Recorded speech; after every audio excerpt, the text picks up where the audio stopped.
Film today நேயர்கள் அனைவருக்கும் வணக்கம். இன்னைக்கான வீடியோவில் எதை பற்றி பார்க்க போகிறோம்னா, நம்ம டிவிகே கட்சி தலைவர் தளபதி விஜய் இப்போ நடிச்சிட்டு இருக்க படம் தான் தளபதி 69. இந்த படம் தான் தளபதி அவர்களோட கடைசி படம்னு, இதுக்கப்புறம் அவர் படம் நடிக்க மாட்டார்னு நினைக்கும் போது மனசு கொஞ்சம் வருத்தமாக தான் இருக்குது.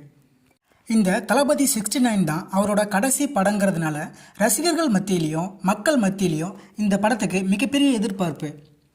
தளபதி 69 படத்தை வினோத் அவர்கள் டைரக்ட் பண்ணுறாரு, அனிருத் மியூசிக் பண்ணியிருக்காரு, கேவிஎன் ப்ரொடக்ஷன் ஹவுஸ் ப்ரொடியூஸ் பண்ணுறாங்க.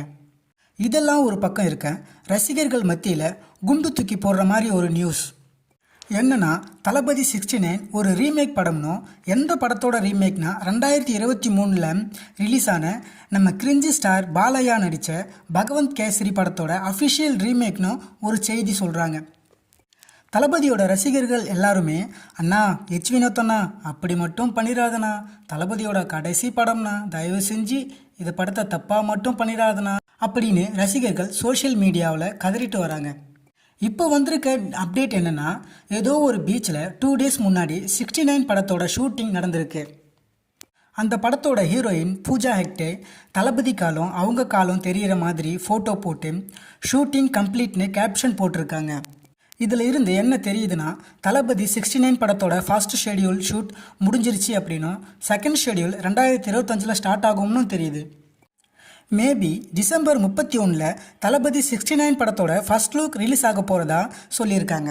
இது அஃபிஷியல் நியூஸ் இல்லைனாலும் ஏதாவது ஒரு அப்டேட் வரும்னோ, அது ஃபர்ஸ்ட் லுக் போஸ்டராக தான் இருக்கும்னோ விஜய் ரசிகர்கள் சோஷியல் மீடியாவில் ஷேர் பண்ணிட்டு வராங்க. இந்த தளபதி 69 படத்துக்கு தளபதி 270 கோடி ரூபாய் சம்பளம் வாங்குறதா கோலிவுட் வட்டாரத்திலிருந்து சொல்கிறாங்க. இந்திய சினிமா ஆக்டர்ஸ்லேயே ஹையஸ்ட் பெய்ட்னு சொல்லப்படுது. தளபதி 69 படத்தோட உங்கள் எதிர்பார்ப்பு என்னன்னு கமெண்ட் பண்ணுங்கள். கடைசியாக தளபதி தலைவராக இருக்க டிவிகே கட்சியை பற்றி வந்த ஒரு நியூஸ். அரியலூர் டிஸ்ட்ரிக்டில் ஜெயங்கொண்டம் அருகே பழூர் ஒன்றியம் கார்குடியை சேர்ந்த பிரியதர்ஷினி விஜய் ரசிகையாக இருந்து இப்போது ஒன்றிய மகளிர் அணி நிர்வாகியாக இருந்திருக்காங்க. பிரியதர்ஷினி அவங்க பகுதியில் கொடியேற்றும் நிகழ்ச்சி ஏற்பாடு செய்ததாகவும், அதற்கு வந்த மாவட்ட நிர்வாகிகள் அவங்கள கொஞ்சம் கூட மதிக்காததுனாலையும் கோபமான பிரியதர்ஷினி கம்பத்திலிருந்து கொடி இறக்கியதாக சொல்லப்படுகிறது. அதன் பிறகு வாக்குவாதத்தில் ஈடுபட்ட மாவட்ட நிர்வாகிகள் அதற்கு பிரியதர்ஷினி என்னோட கை காசை வச்சு தான் இதெல்லாம் ஏற்பாடு பண்ணேன்னு சொல்லி அந்த மகளிர் அணியை அங்கே இருந்து வெளிநடப்பு செஞ்சுருக்காங்க. இதை பற்றின உங்களோட கருத்து என்னன்னு கமெண்ட் பண்ணுங்கள். நீங்கள் டிவிகேக்கு ஓட்டு போடுவீங்களான்னு சொல்லுங்கள். இன்றைக்கான வீடியோ அவ்வளோதாங்க. மீண்டும் அடுத்த வீடியோவில் சந்திப்போம். நன்றி.